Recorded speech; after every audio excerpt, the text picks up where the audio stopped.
আসলে গাছ আমার পছন্দ। গাছ পছন্দ হলে তো হয় না, গাছ পরিচর্যা করতে হয়। আমার আসলে ওরকম জায়গা নেই তো। আর যেহেতু বাচ্চা আছে, আমাদের বারান্দাতে কাপড় শুকাইতে হয়, সেজন্যে আসলে ওইভাবে কিছু করতে পারি না। তো এখানে একটা ছোট টাইলস রেখে, বড় একটা টাইলসের একটা অংশ রেখে জাস্ট এগুলোই লাগাইছি। তো এগুলাতে পানি স্প্রে করে দেই। এই যে এই গাছটা মানি প্ল্যান্ট, আমার অনেক বেশি পছন্দের এই মানি প্ল্যান্টটা।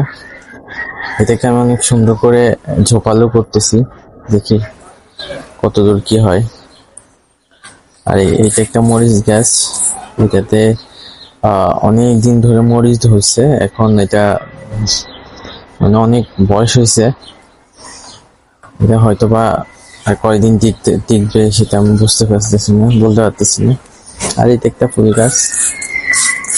আসলে জায়গার অভাবে ওই রকম গাছ লাগানো হয় না, আমার অনেক বেশি পছন্দ। তো দেখি কি করা হয়, দেখি কি করা যায়। আসলে গাছ লাগাইলে তো হয় না, গাছের পরিচর্যা করতে হয়। তো আমার ওয়াইফ আবার এই জায়গা পরিষ্কার করে দেয়। তো আমি একটু পানি টানি ছিটায় দেই, স্প্রে করে দেই।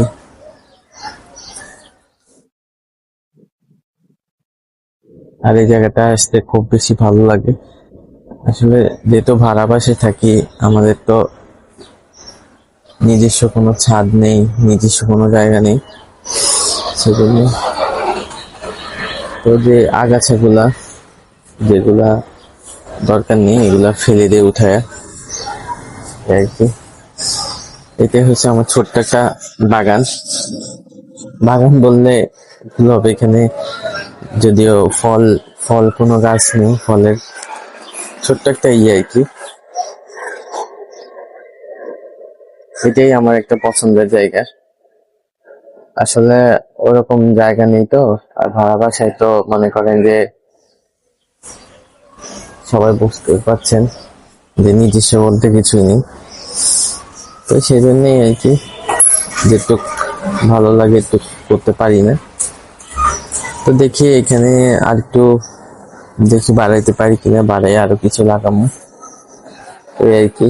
তো মাঝে মাঝে পানি দিয়ে পরিচর্যা করি, পরিচর্যা করতে হয় মাঝে মাঝে না, প্রতিদিনই পানি দেই।